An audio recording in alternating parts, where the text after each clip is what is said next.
পড়ন্ত বিকেলে ঝিনাইদহের কোটচাঁদপুর উপজেলার সরকারি KMH কলেজ মাঠে খেলা দেখতে হাজারো দর্শকের ভিড়। মরহুম AKM সিরাজুল হক সিরুমিয়া ফুটবল টুর্নামেন্টের ফাইনাল ঘিরে দর্শকদের এমন উন্মাদনা। ফাইনালে মুখোমুখি হয় কোটচাঁদপুর সাহস সেবা সংঘ ও যশোরের কুহলিকা ফুটবল একাদশ।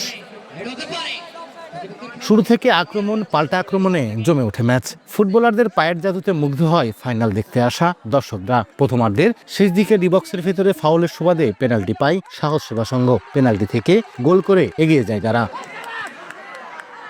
দ্বিতীয়ার্ধে শুরু থেকে সমতায় ফেরার চেষ্টা চালায় কুহলিকা একাদশ, তবে রক্ষণভাগের দুর্বলতায় আবারও গোল হজম করে তারা। শেষ পর্যন্ত 2-0 ব্যবধানে জয় নিয়ে চ্যাম্পিয়ন হয় কোটচাঁদপুর সাহস সেবা সংঘ।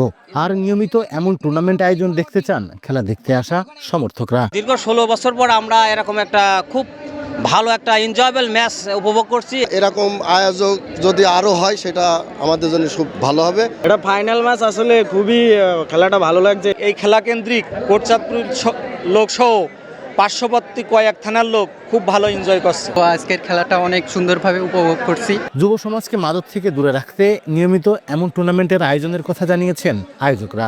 সকল ধরনের মাদক থেকে বেরিয়ে আসতে হলে আমাদের মাঠে আসতে হবে, জনগণকে মাঠে আসার জন্য উৎসাহিত করতে হবে। ফুটবলকে অনুপ্রেরণা জানানোর জন্য, খেলাকে অনুপ্রেরণা জানানোর জন্য আজকের এই টুর্নামেন্টের মূলত আয়োজন। গেল 5 আগস্ট শুরু হয় টুর্নামেন্টে অংশ নেয় ঝিনাইদহ, যশোর, কুষ্টিয়া সহ বিভিন্ন জেলার 8টি দল। খেলা শেষে বিজয়ীদের মাঝে বিতরণ করা হয় পুরস্কার।